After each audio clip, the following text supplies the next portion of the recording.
सुनिए भक्तों, जब जीवन में अंधकार छा जाए, जब हर ओर बाधाएं घेर लें, जब मेहनत के बाद भी सफलता दूर नजर आए, तब सिर्फ एक ही देवता है जो इस अंधकार को मिटाकर जीवन में तेज, शक्ति और समृद्धि का प्रकाश भर सकते हैं। वो है सूर्य नारायण। सूर्य देव जो साक्षात ऊर्जा के स्रोत हैं, जिनकी किरणों से पूरा ब्रह्मांड रोशन है, जिनकी कृपा से ही धरती पर जीवन संभव है। अगर उनकी साधना सच्चे मन से की जाए तो गरीबी, बीमारी, आलस्य और असफलता सब मिट जाते हैं। आज हम करने जा रहे हैं सूर्य देव के उस प्राचीन और चमत्कारी मंत्र का जाप, जिससे आपको सूर्य देव की अपार कृपा मिलेगी। इस मंत्र के प्रभाव से आपके जीवन में ऐसा तेज आएगा जिसे कोई रोक नहीं सकेगा। आपके हर काम में सफलता मिलेगी, सम्मान बढ़ेगा और सुख समृद्धि आपके घर का रास्ता खोज लेगी। तो ध्यान लगाइए, मन को शांत कीजिए और पूरी श्रद्धा के साथ जुड़ जाइए इस पावन जाप में, क्योंकि आज सूर्य देव स्वयं आपको आशीर्वाद देने वाले हैं।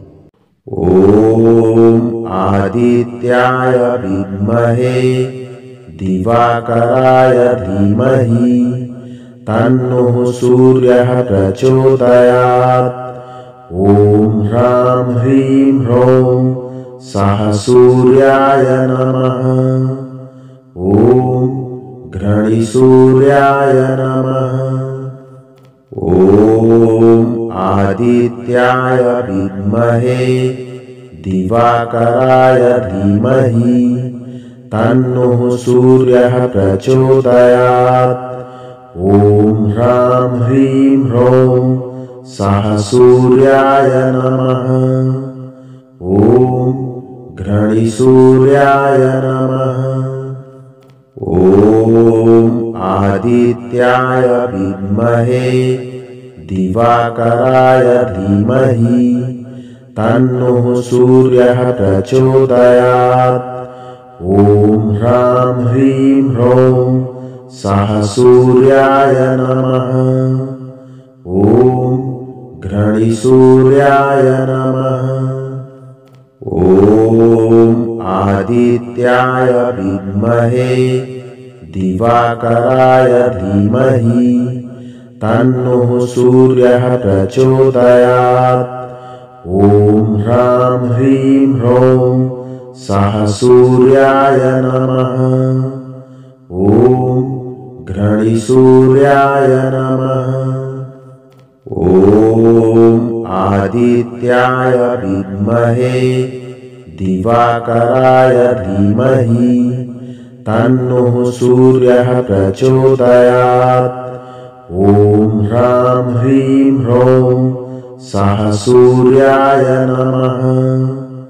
ओम घृणिसूर्याय नमः।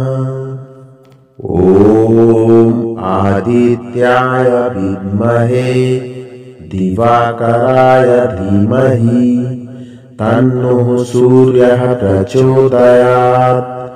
ओम ह्रां ह्रीं ह्रौं सः सूर्याय नमः। ओम घृणिसूर्याय नमः। ओम आदित्याय विद्महे दिवाकराय धीमहि तन्नो सूर्यः प्रचोदयात्। ओम ह्रां ह्रीं ह्रौं सः सूर्याय नमः। ओम घृणिसूर्याय नमः। ओम आदित्याय विद्महे दिवाकराय धीमहि तन्नो सूर्यः प्रचोदयात्। ओम ह्रां ह्रीं ह्रौं सः सूर्याय नमः। ओम घृणिसूर्याय नमः। ओम आदित्याय विद्महे दिवाकराय धीमहि तन्नो सूर्यः प्रचोदयात्। ॐ ह्रां ह्रीं ह्रौं सः सूर्याय नमः। ॐ घृणिसूर्याय नमः। ॐ आदित्याय विद्महे दिवाकराय धीमहि तन्नः सूर्यः प्रचोदयात्। ॐ ह्रां ह्रीं ह्रौं सः सूर्याय नमः। ॐ घृणिसूर्याय नमः।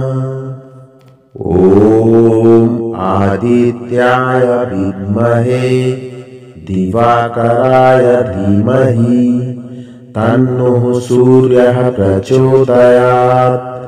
ॐ ह्रां ह्रीं ह्रौं सः सूर्याय नमः। ॐ घृणिसूर्याय नमः। ॐ आदित्याय विद्महे दिवाकराय धीमहि तन्नः सूर्यः प्रचोदयात्। ॐ ह्रां ह्रीं ह्रौं सः सूर्याय नमः। ॐ घृणिसूर्याय नमः। ॐ आदित्याय विद्महे दिवाकराय धीमहि तन्नः सूर्यः प्रचोदयात्। ॐ ह्रां ह्रीं ह्रौं सः सूर्याय नमः। ॐ घृणिसूर्याय नमः। ॐ आदित्याय विद्महे दिवाकराय धीमहि तन्नः सूर्यः प्रचोदयात्। ॐ ह्रां ह्रीं ह्रौं सः सूर्याय नमः। ॐ घृणिसूर्याय नमः। ॐ आदित्याय विद्महे दिवाकराय धीमहि तन्नः सूर्यः प्रचोदयात्। ॐ ह्रां ह्रीं ह्रौं सः सूर्याय नमः। ॐ घृणिसूर्याय नमः। ॐ आदित्याय विद्महे दिवाकराय धीमहि तन्नः सूर्यः प्रचोदयात्। ॐ ह्रां ह्रीं ह्रौं सः सूर्याय नमः। ॐ घृणिसूर्याय नमः। ॐ आदित्याय विद्महे दिवाकराय धीमहि तन्नः सूर्यः प्रचोदयात्। ॐ ह्रां ह्रीं ह्रौं सः सूर्याय नमः। ॐ घृणिसूर्याय नमः। ॐ आदित्याय विद्महे दिवाकराय धीमहि तन्नः सूर्यः प्रचोदयात्। ॐ ह्रां ह्रीं ह्रौं सः सूर्याय नमः। ॐ घृणिसूर्याय नमः।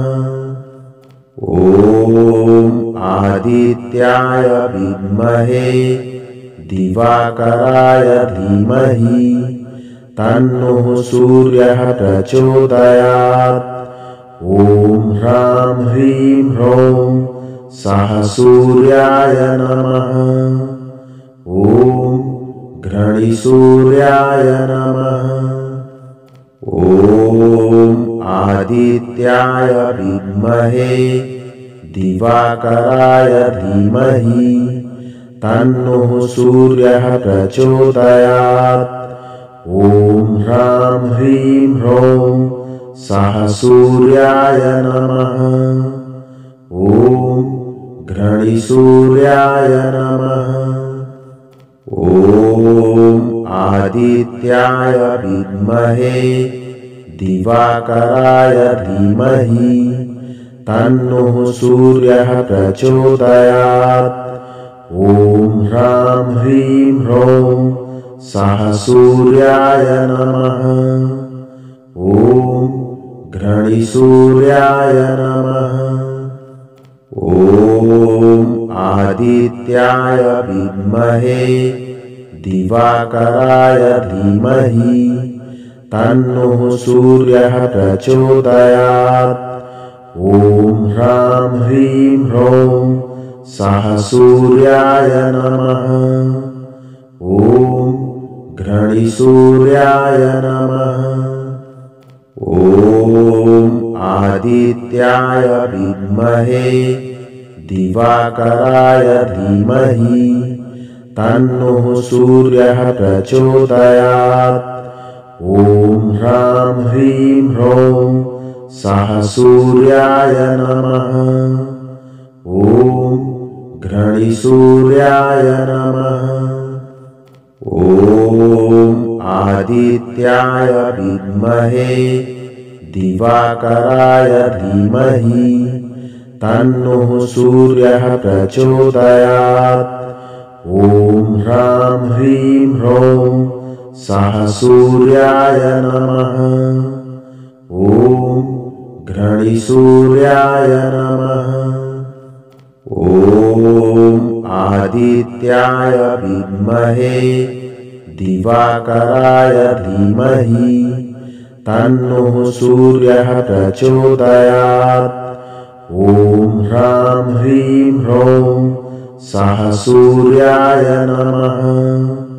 ॐ घृणिसूर्याय नमः। ॐ आदित्याय विद्महे दिवाकराय धीमहि तन्नः सूर्यः प्रचोदयात्। ॐ ह्रां ह्रीं ह्रौं सः सूर्याय नमः।